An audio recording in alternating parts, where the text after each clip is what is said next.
ವೀಕ್ಷಕರೇ ನಮಸ್ತೆ. ಸುದ್ದಿ ನ್ಯೂಸ್ ಬುಲೆಟಿನ್ಗೆ ಸ್ವಾಗತ. ನಾನು ಪ್ರಜ್ಞಾ ಸಾಲಿಯನ್ ಕೇರ್ಪಳ.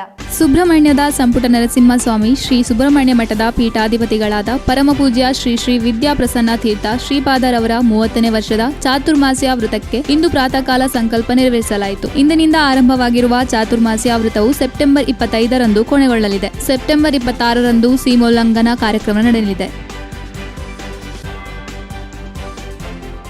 ತಾಲೂಕು ಕಚೇರಿಯಲ್ಲಿ ಕೆಲಸಗಳಾಗಬೇಕಾದರೆ ಬ್ರೋಕರ್ಗಳ ಮೂಲಕ ಹೋದರೆ ಆಗುತ್ತದೆ. ನಾವೇ ಹೋದರೆ ಸರ್ವರ್ ಸಮಸ್ಯೆ ಇತ್ಯಾದಿ ಉತ್ತರಗಳು ಬರುತ್ತವೆ. ಯಾಕೆ ಹೀಗೆ ಎಂದು ಉಬರಡ್ಕ ಗ್ರಾಮ ಸಭೆಯಲ್ಲಿ ಜನರು ಆಕ್ರೋಶ ವ್ಯಕ್ತಪಡಿಸಿದ ಘಟನೆ ನಡೆದಿದೆ. ನೋಡೆಲ್ ಅಧಿಕಾರಿಯಾಗಿ ಗ್ರಾಮ ಪಂಚಾಯತ್ ಆಡಳಿತಾಧಿಕಾರಿ, ತೋಟಗಾರಿಕಾ ಅಧಿಕಾರಿ ಅರಬಣ್ಣ ಪೂಜಾರಿ ಭಾಗವಹಿಸಿದ್ದರು. ಪಿಡಿಒ ರವಿಚಂದ್ರ ಹಾಗೂ ಇಲಾಖಾಧಿಕಾರಿಗಳು ಸಭೆಯಲ್ಲಿದ್ದರು. ಹಲವು ವಿಷಯಗಳು ಗ್ರಾಮ ಸಭೆಯಲ್ಲಿ ಚರ್ಚೆಯಾದವು.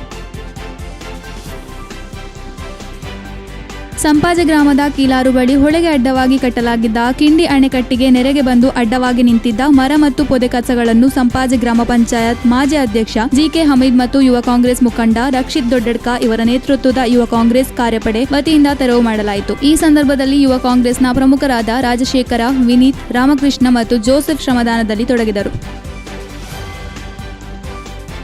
ಚೆಂಬು ಗ್ರಾಮದ ಉಂಬಳೆ ಎಂಬಲ್ಲಿ ಮೀಸಲು ಅರಣ್ಯದೊಳಗಿರುವ ಜಲಪಾತ ವೀಕ್ಷಣೆಗೆ ಅರಣ್ಯ ಇಲಾಖೆ ನಿಷೇಧ ಹೇರಿ ಬ್ಯಾನರ್ ಅಳವಡಿಸಿದ್ದಾರೆ. ಇಂದು ಕೊಡಗು ಸಂಪಾಜೆ ವಲಯ ಅರಣ್ಯ ಸಿಬ್ಬಂದಿಗಳು ಆಗಮಿಸಿ ರಸ್ತೆ ಬದಿಯಲ್ಲಿ ಜಲಪಾತ ವೀಕ್ಷಣೆಗೆ ನಿಷೇಧದ ಬ್ಯಾನರ್ ಅಳವಡಿಸಲಾಗಿದೆ. ಮೀಸಲು ಅರಣ್ಯದೊಳಗಿರುವ ಜಲಪಾತದಲ್ಲಿ ನೀರಿನ ಮಟ್ಟ ಜಾಸ್ತಿಯಾಗಿದ್ದು ಪ್ರವಾಸಿಗರಿಗೆ ಅಪಾಯದ ಮುನ್ಸೂಚನೆ ಇರುವುದರಿಂದ ಜಲಪಾತಕ್ಕೆ ಹೋಗುವ ಪ್ರವಾಸಿಗರಿಗೆ ನಿಷೇಧ ಮಾಡಲಾಗಿದೆ. ತಪ್ಪಿದ್ದಲ್ಲಿ ಕ್ರಮ ಕೈಗೊಳ್ಳಲಾಗುವುದು ಎಂದು ಅರಣ್ಯ ಇಲಾಖೆ ಸಿಬ್ಬಂದಿಗಳು ಸುದ್ದಿಯೊಂದಿಗೆ ಹೇಳಿದರು.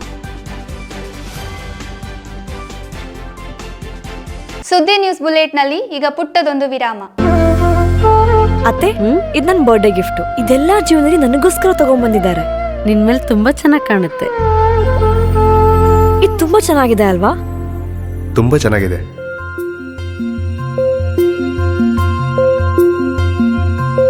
It will look really good on you. Amma?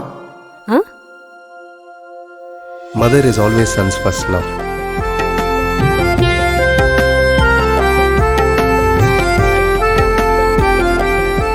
ಪ್ರತಿ ಪೀಳಿಗೆಯ ಪ್ರೀತಿಯ ಮಳಿಗೆ ಜಿಎಲ್ ಆಚಾರ್ಯ ಜ್ಯುವೆಲರ್ಸ್. ವಿರಾಮದ ಬಳಿಕ ಸುದ್ದಿ ನ್ಯೂಸ್ ಬುಲೆಟಿನ್ಗೆ ಮತ್ತೆ ಸ್ವಾಗತ.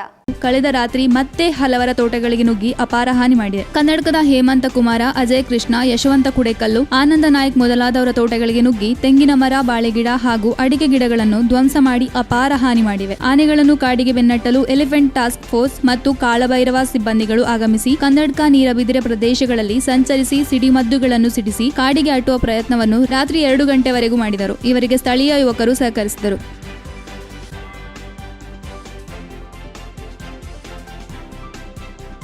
ಸುಳ್ಯ ತಾಲೂಕು ಬಿಎಂಎಸ್ ಆಟೋ ಚಾಲಕ ಮಾಲಕರ ಸಂಘದ ಸದಸ್ಯರಿಂದ ಸುಳ್ಯ ನಗರ ವ್ಯಾಪ್ತಿಯ ರಸ್ತೆ ಬದಿ ಚರಂಡಿ ದುರಸ್ತಿ ಹಾಗೂ ಕಾಡು ಪೊದೆಗಳನ್ನು ಕಡಿದು ಸ್ವಚ್ಛಗೊಳಿಸುವಂತೆ ಸ್ಥಳೀಯ ಅಧಿಕಾರಿಗಳಿಗೆ ಮನವಿ ನೀಡಲಾಯಿತು. ಈ ಸಂದರ್ಭದಲ್ಲಿ ತಾಲೂಕು ಆಟೋ ರಿಕ್ಷಾ ಚಾಲಕರ ಸಂಘದ ಪ್ರಧಾನ ಕಾರ್ಯದರ್ಶಿ ನಾರಾಯಣ ಎಸ್ಎಂ, ಕೋಶಾಧಿಕಾರಿ ರವಿ ಎಸ್, ಸಂಘಟನಾ ಕಾರ್ಯದರ್ಶಿ ಸುಂದರ್ ಪೆರಾಜೆ, ಜತೆ ಕಾರ್ಯದರ್ಶಿ ಸುರೇಂದ್ರ ಕಾಮತ್, ನಿರ್ದೇಶಕರಾದ ಭಾನುಪ್ರಕಾಶ್, ಹರೀಶ್ ನೆಕ್ರಾಜೆ, ಕಿರಣ್ ಬೆಟ್ಟಂಪಾಡಿ ಜತೆಯಲ್ಲಿದ್ದರು.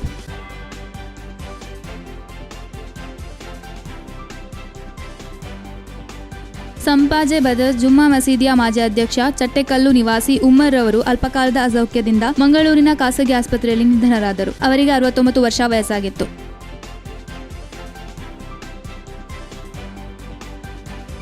ಇದು ಈವರೆಗಿನ ಸುದ್ದಿ. ನಿರಂತರ ಕಾರ್ಯಕ್ರಮಗಳಿಗಾಗಿ ನೋಡಿ ಸುದ್ದಿ ಡಿಜಿಟಲ್ ಚಾನೆಲ್. ನಮ್ಮ ಚಾನೆಲ್ ಸಬ್ಸ್ಕ್ರೈಬ್ ಮಾಡಿ. ನಮಸ್ತೆ.